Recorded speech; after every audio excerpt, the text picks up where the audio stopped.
Ernest Istook. Well, right now we got him live. Congressman, great to have you. Happy Monday, John. Happy Monday.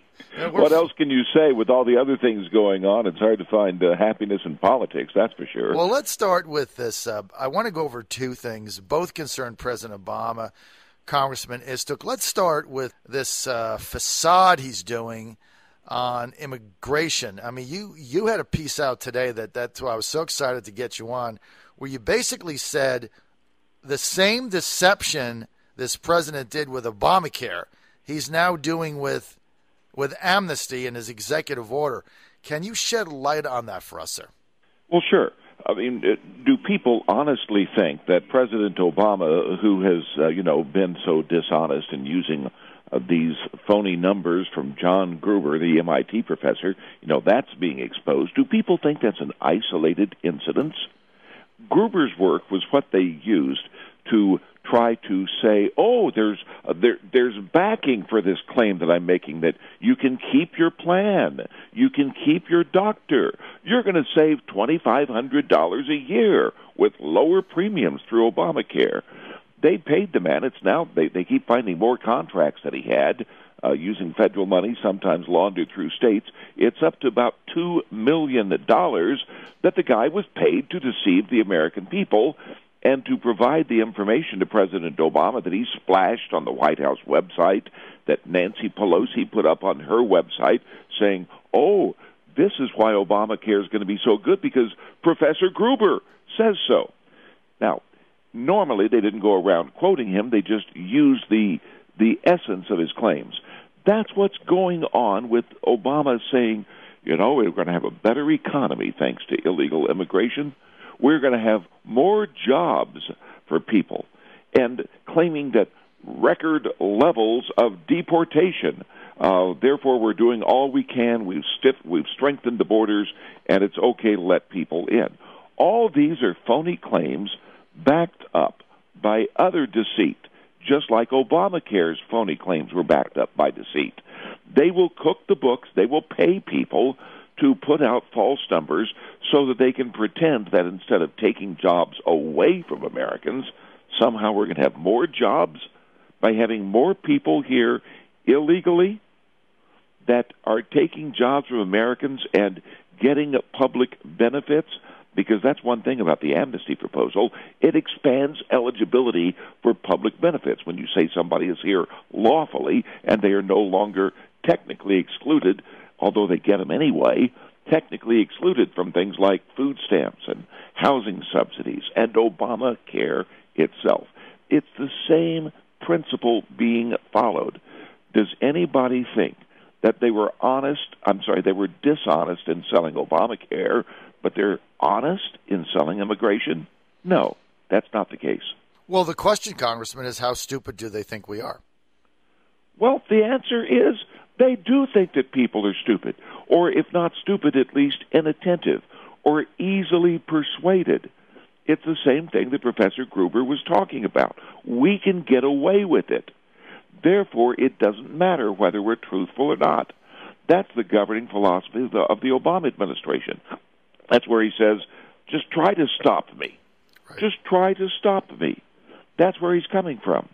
What did you think of the midterms and why? Well, the midterms were very important, not only because of what happened in the Senate changeover, with the Senate going from Democrat to Republican control, but it doesn't happen until January, and, of course, the increase in majority in the House, but also the number of state legislative seats.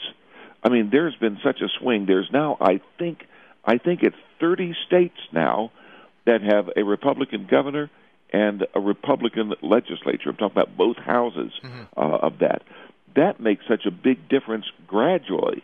If we believe in federalism, that everything does not need to be done, and it's dangerous to try to do it all from Washington, D.C., then it's important what kind of governance we have at the state level.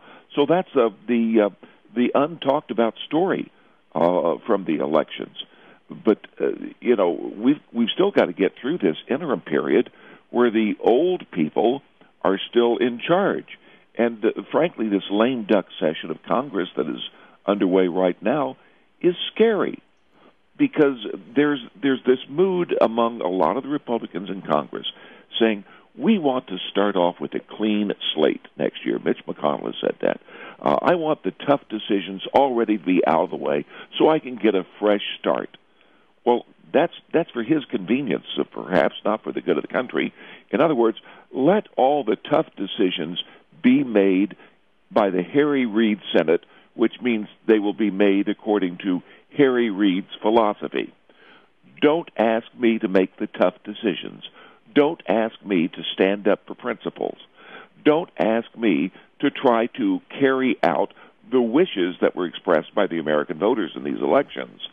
Let those decisions be made by the wrong set of people, those who are on their way out. Sure, and then that's surrender. Sure, and then they can simply say, well, we didn't have anything to do with that. We weren't even there. That was Reid and that lame duck. You're right. It's so much passing the buck. It's ridiculous. Congressman, President Obama is going to go forward with this amnesty plan. Many of us think that the real objective behind it is to carry out his plan to, quote, change the face of America and eventually create another class of people that are on entitlements that are beholden to the Democratic Party. Now, Mitch McConnell has already said we're not going to shut the government down. That's off the table. Doesn't that take away one of the key Republicans' bargaining chips? Oh, absolutely. You don't have that many tools to take on a wayward president. And so it's important that you use the tools that you have. The courts are not an efficient solution to try to stop the president from usurping power. For one thing, they decline to get involved in lots of ways. They use what's called the doctrine of standing. I won't try to explain it right now, but they dodge getting involved. So when you say, well, we're going to take the president to court, even if you have one of those cases where they actually get involved, it takes years to get something done. So that's no remedy. Now, you do have the possibilities that you can raise of impeaching a president. And certainly, the kind of blanket amnesty that President Obama is talking about justifies impeachment. It is definitely impeachable grounds, probably the worst offense ever by any president.